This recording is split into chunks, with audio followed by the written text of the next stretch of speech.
कीमिया दे के भेजा जाएगा। जब यहाँ आ गया है काले को गोरा बना के भेजा जाएगा। जब यहाँ आ गया है दिल के मैल को दूर करके भेजा जाएगा। जब यहाँ आ गया है आलाइश को दूर करके भेजा जाएगा। जब यहाँ आ गया है गंदगी को दूर करके भेजा जाएगा। जब यहाँ आ गया है पूरा इलाज किया जाएगा। ये वो बारगा नहीं है कि एक दवा से काम ना चला तो दूसरी दवा, दूसरे से काम ना हुआ तो तीसरी दवा, और जब सारी दवा फेल हो गई तो कहा गया आप दूसरे से परामर्श लेने के लिए आजाद हैं। 15 दिनों के बाद फीस दोबारा लगेगी, लेकिन जब इलाज मुकम्मल ना हुआ तो दूसरे के पास रिफर कर दिया गया। ये अली के शहजादों की चौखट है। यहाँ से इलाज पूरा होता है, यहाँ इलाज मुकम्मल होता है। जयपाल को कहा जयपाल जब आ गया है तो पूरा इलाज किया जाएगा। आज से तेरा नाम भी बदला और साथ में तेरा काम भी बदला। नाम भी बदला, काम भी बदला। नाम था जयपाल, लेकिन आज से तेरा काम भूखों को अन्न, प्यासों को पानी, भटके हुओं को राह बतानी, और तेरा नाम अब्दुल्ला बयाबानी।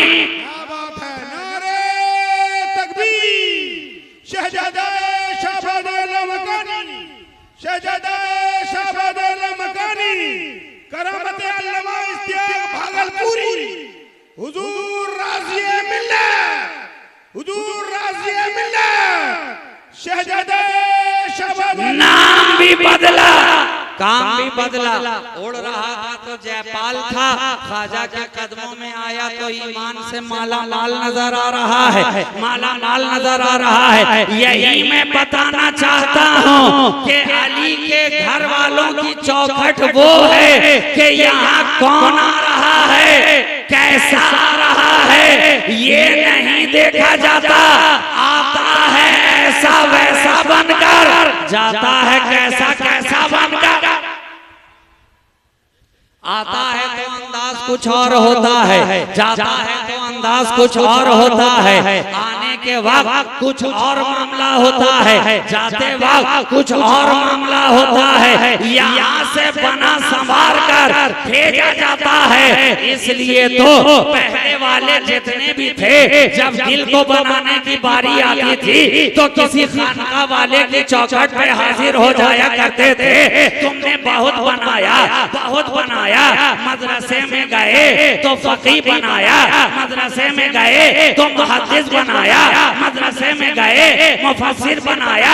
लेकिन जब मदरसे में इल्म हासिल करके वहां से बाहर निकले, किसी अल्लाह वाले की चौखट को तलाश करते हुए उसके आस्थाने से पहुंचे, तो जब वहां पहुंचे तो कहा अब तक बहुत कुछ बनाया गया है, अब यहाँ से तेरा दिल बनाया जाएगा, यहाँ से निगाह बनाई जाएगी, यहाँ से तेरा ईमान बनाया जाएगा, यहाँ से तेरा अकीदा बनाया जाएगा, यहाँ से तेरी दुनिया भी बनाई जाएगी, यहाँ से तेरा उक़बा भी बनाया जाएगा। ये अली वाले की दहलीज है। तभी तो एक आशिक ने कहा मौलवी हरगिज़ न शुद मौलाए रो तागुलाने शम्स तबरेज़ी न शुद। हालांकि इतने बड़े मौलाना, इतने बड़े अल्लामा, इतने बड़े फहामा, इतने बड़े अहले इल्म के सारा जमाना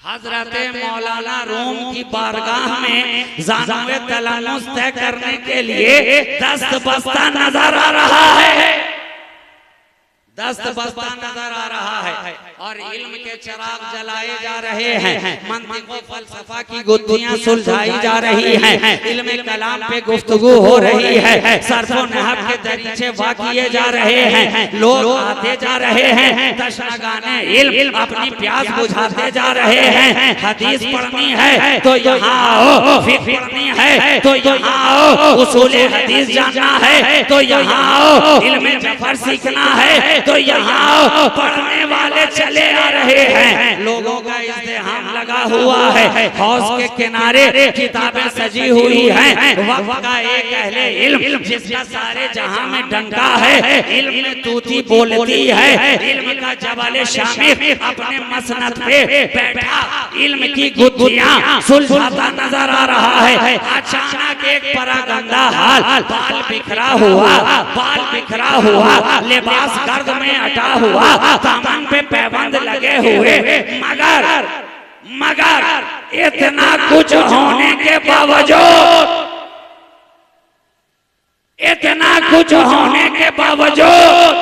एक अजीब खुशबू है जो मशामे जहाँ को मुअत्तर किए जा रही है। एक ऐसी फबन है कि जो भी करीब से गुजरता है वो फबन अपने मशामे जहाँ में महसूस करता है। एक अल्लाह वाला, एक आशिक़े सादिक़, एक अहले दिल, एक अहले निगाह, एक अहले ज़र, एक अली के मैखाने का साथी झूमता मस्ते मये खराम की माने खरामा चला आ रहा है।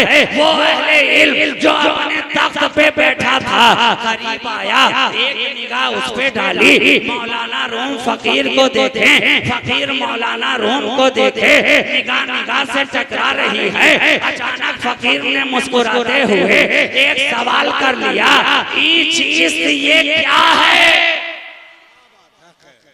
ये जो इतना बखेड़ा खिड़ाए बैठे हो, ये क्या है?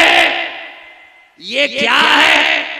अहले इल्म ने शोखी के साथ जवाब दिया, आनस्त के तू नमीदानी, ये वो चीज है कि तू नहीं जानता। अरे कभी देखने ही से लगता है, कभी मदरसे में आया नहीं, ये क्या जानेगा? ये फिक़्ह और उसूले फिक़्ह को क्या समझेगा? ये मंतिक़ और फ़लसफ़ा की बातें क्या जानेगा? कह उठे तू नहीं जानता, ये वो